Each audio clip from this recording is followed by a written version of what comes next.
This is a step-by-step guide on replacing a residential toilet. This video will walk you through the process to ensure a smooth and successful installation. Before you begin, gather all the tools and materials you'll need to make the process seamless and neat. You'll need an adjustable wrench, an optional deep well socket set, pliers, a flathead screwdriver, a putty knife, a bucket, some towels or sponges, and we also recommend a wet-dry shop vacuum for removing water and cleaning up. If the old bolts are rusted, grab a hacksaw or an oscillating multi-tool. You also need a level, a tape measure, a utility knife, a caulk gun, and safety glasses and gloves for protection. Also, have a large garbage bag ready and keep the work area clean.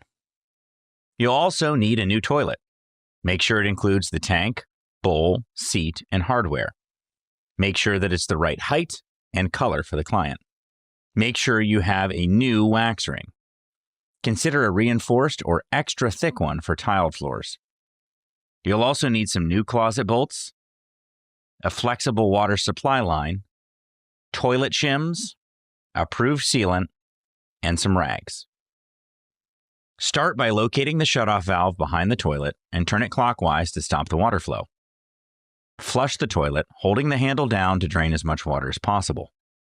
Use a sponge, towels, or a wet-dry shop vacuum to remove any remaining water from the tank and bowl.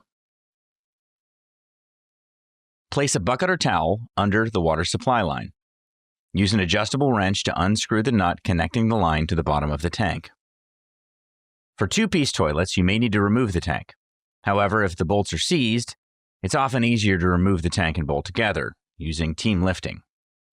To remove the tank, hold the bolt head inside with a screwdriver and turn the nut underneath with a wrench.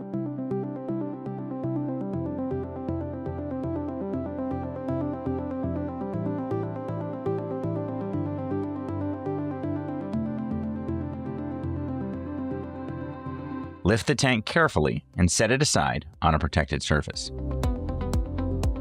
Pry off the decorative caps at the base of the toilet with a flathead screwdriver. Use a wrench to remove the nuts from the closet bolts. If they're rusted, cut them with an oscillating tool or hacksaw.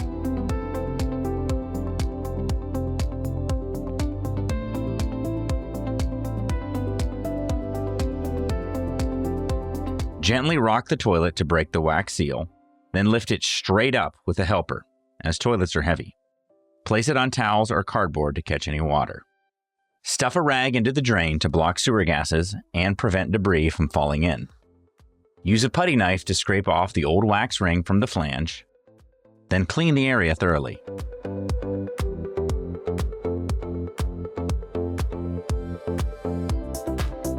Check the flange for cracks or damage. It should be secure and level with or slightly above the floor. If it's damaged, repair or replace it with an OD Fix-It red steel flange repair ring. Slide new closet bolts into the flange slots with the threaded ends up. Position them parallel to the back wall and equidistant from the drain center. Use the provided washers to hold them in place. You have two options for the wax ring. Remove the rag from the drain, place it on the flange and press it down, or for better alignment, turn the bowl upside down on a soft surface and press the wax ring onto the outlet of the toilet.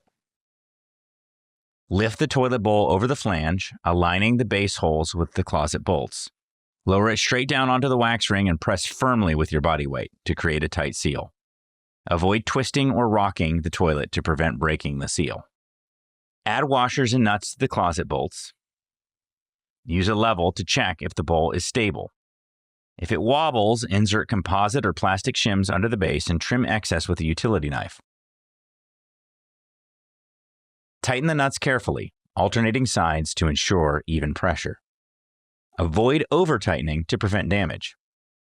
Use a hacksaw or oscillating multi-tool to trim excess bolt length. Then add decorative caps.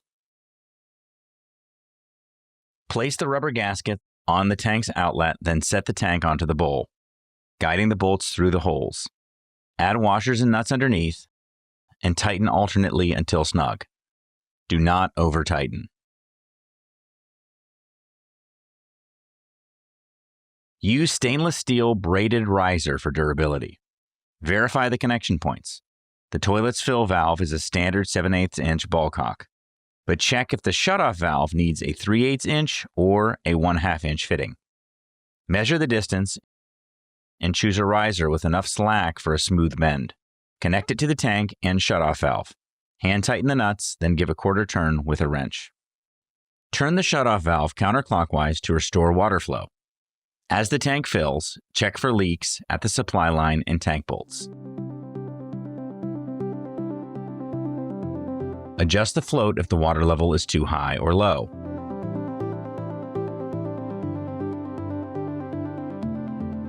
Flush the toilet several times and inspect the base for leaks. If water appears, you may need to replace the wax ring.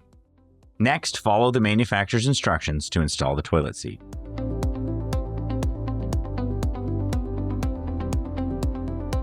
Apply a bead of sealant or caulking that is appropriate for the job, such as DAP, AMP, Advanced Modified Polymer Sealant for kitchen and bath, or 100% silicone around the base for a polished look. The easiest path is to match the toilet color. A standard white sealant is readily available and generally looks clean. Avoid clear sealants.